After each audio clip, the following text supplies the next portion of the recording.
Hey,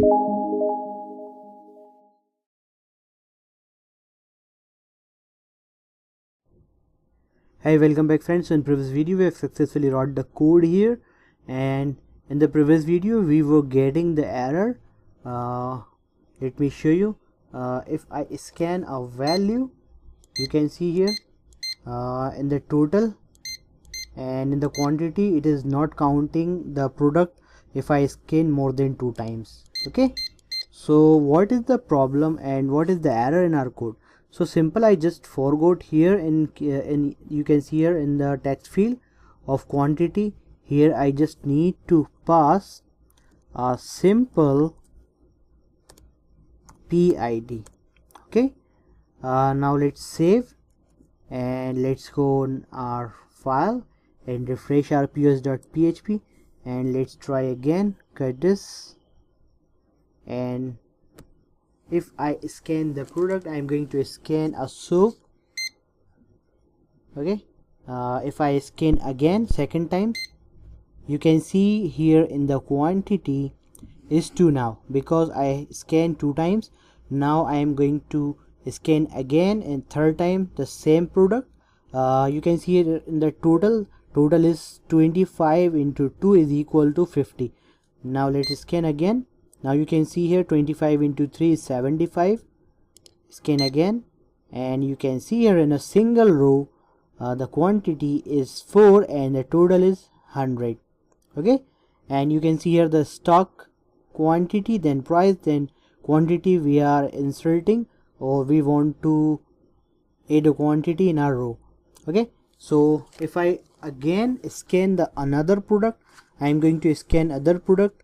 So let me scan. Now you can see here the other product name is kangaroo stapler and the quantity is 1, and if I scan again this product, you can see here the quantity is 2 and the total price is 400, means 200 into 2 is equal to 400.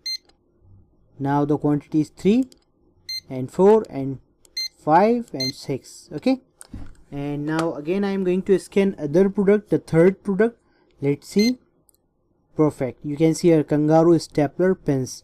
The stock is 500 and the price is 50 and the quantity is 1 now. If I scan again, you can see here the quantity is 2 and 3 and 4 and 5.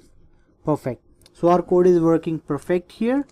Now let me explain you what I have done here. The same thing we will do with the search box also, and we will write code for this calculation, subtotal, discount, and discount in RS or dollar, you can say, in SGST, CGST, and the total and due and paid amount. So we will write a function for performing the task for calculating this subtotal, discount, and so on.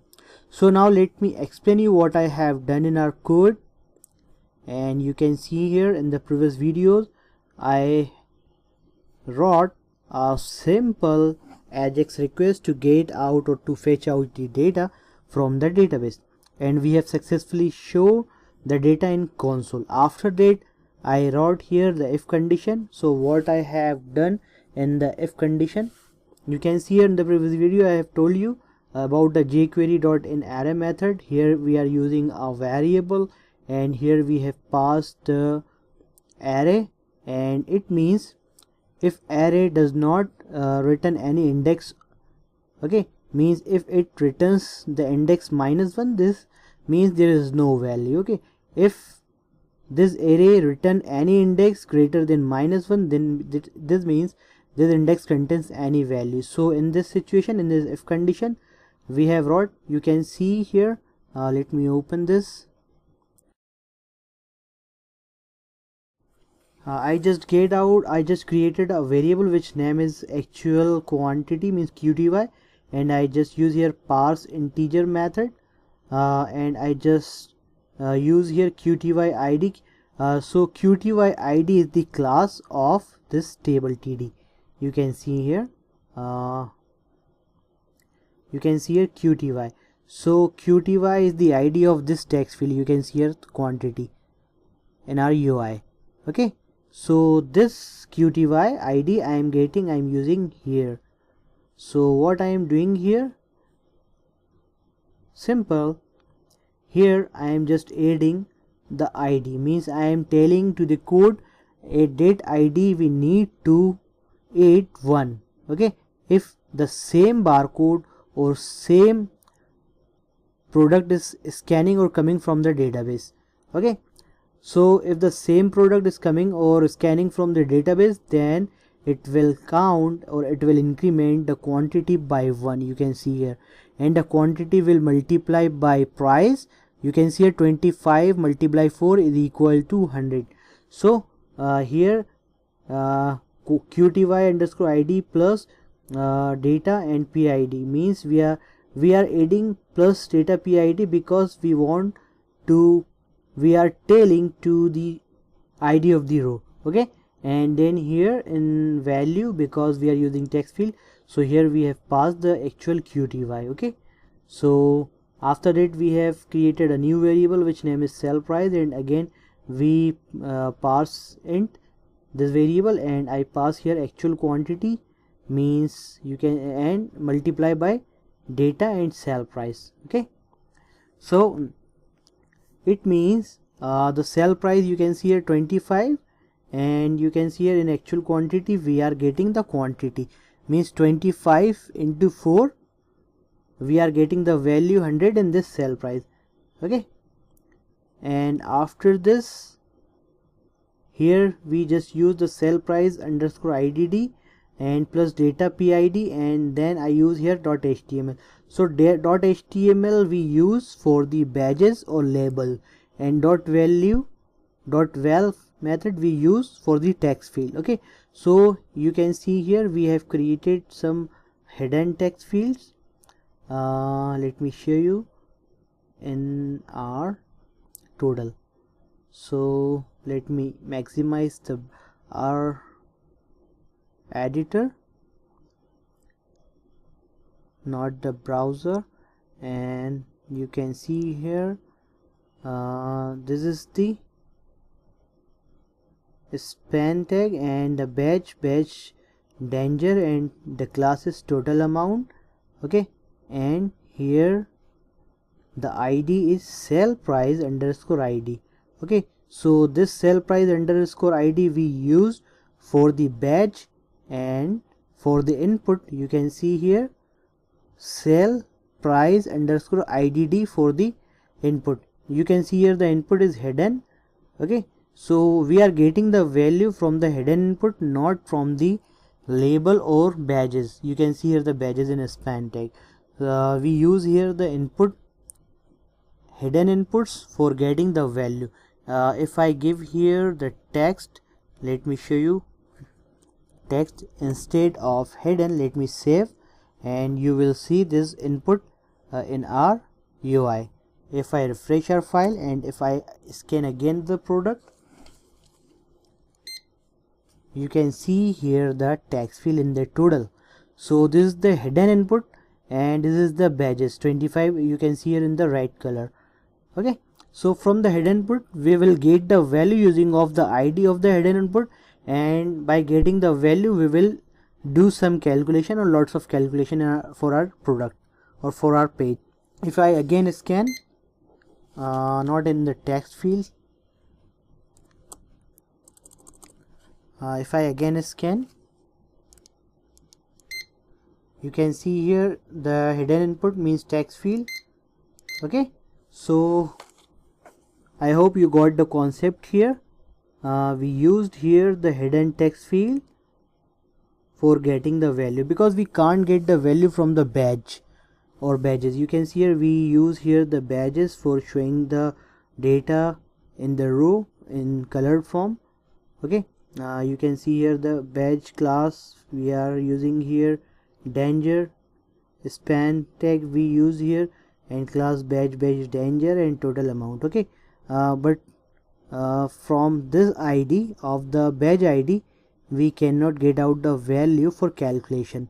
So for calculation we used here the hidden inputs. Okay, so let me hidden again, let's save. Okay, and now you can get this. Okay, so this is of the badge. Badges means you can see here the label, this label or badge we can say. In the previous version of Bootstrap, in the Bootstrap 3 we called this the label, but in the Bootstrap 4 we call this badge now. Okay, so there is no difference, but the difference between the name. This was called a label, but this time is called as badge. So this badge we are using here in the color form means danger class, using of danger class. And after that you can see here we have set the sale price here in this badge, and in the hidden input we also set the sell price here. Okay, for getting the value from this hidden input. Then I use here txt barcode underscore id dot val is empty. After scanning the product barcode, the text field will be empty. Okay, if I comment out this means let me show you. If I comment out this, and if I comment out this, save our file, and let's go again on our page, refresh, and if I scan again the product barcode, you can see here the barcode numbers. Okay, so it is not removed from here. For removing this barcode number from here, for scanning the next barcode, we need to remove this automatically after scanning the first barcode. Okay, if I scan again, you can see here it will give us the error. Okay, undefined product.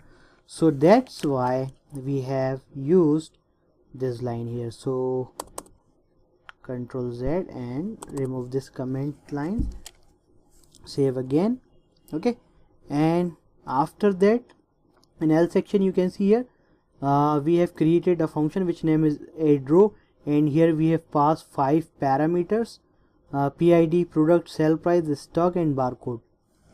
And in this addRow function we just use here tr, and we have created a variable which is tr, and we use here tr, and you can see here the simple css and the long code, and I have used here the classes form and class name here, and name attribute and span tag you can see here. Okay, and I just pass here the product of the product name of the product, and I use here the input type. Here in the first field I just used 2 input. First is for the PID, you can see here the PID and PID underscore ARR and then array. This name attribute we will use when we creating the calculate function. Okay, so don't be confused why we give the name attribute here and why we wrote this long code. So this code we will use in for creating the calculation function. So don't be confused, just focus on that, and if you have any problem you can ask me the question, and I will also provide the source code of the whole application. If you can't write this code, or if you write by error this code, I will provide you the whole source code of the application, so you can see the code from the application. And here, and you can see here I just use the second input, and which is for the product name, and the first input is for the product ID. So both product ID and product name we can use from the hidden input, and after the product name we use here the stock and then price, and then you can see here I just wrote the code for the quantity, for insert the quantity, and after that we wrote the code for the sell price, means quantity multiply the price then the total. Okay, then after that we wrote the code, you can see here, for the remove button. Okay, you can see that, and after this we just append all the tr in our table. So dot details is the let me show you, dot details is the class name of table body, you can see here. Okay, so table body class name, because we are appending the tr tag in our table body, So that's why we use here dot details then append tr. Okay, I hope you got this what I have done here. If you have any doubt, you can ask me the question. And one thing more here, after the we have called this method and we just passed here 5 parameters: data PID, data product from the database, and sell price and stock and the barcode at the place of this parameters. After that we use here product arr dot push method. So what is the use of push method? Let me show you. You can read about it from here. The push method adds new item to the end of an array. Means if an array contains 2 values and we want to add third item in array, we can add using of push method in the last of the array. Okay, let me show you the example. You can see here the example. Let's try. You can see the constant fruits, and this fruits array containing 4 values, and fruit dot push we are pushing here kiwi. You can see here the kiwi. If I want to push another value, comma double quotes, and here I am going to push, for example, papaya. Okay, and let's click on run. You can see here banana, orange, apple, mango and kiwi. And if we want to add the papaya in this array, so click on run. You can see here in the last of the array we have successfully added the papaya using of dot push method. So like that, in our code you can see here we have pushed the id, okay, in the last of the array, and from the id we are fetching out the whole data from the database according to the id. And again we use this line, okay, for clearing out the text barcode text field. I hope you got this what I have done here. If you have any doubt, you can ask me the question. And here we have set the value of 1, okay, in our quantity text field. So I hope you got this. We will continue in the next video. If you have any doubt, any problem, you can ask me the question. So see you in next video.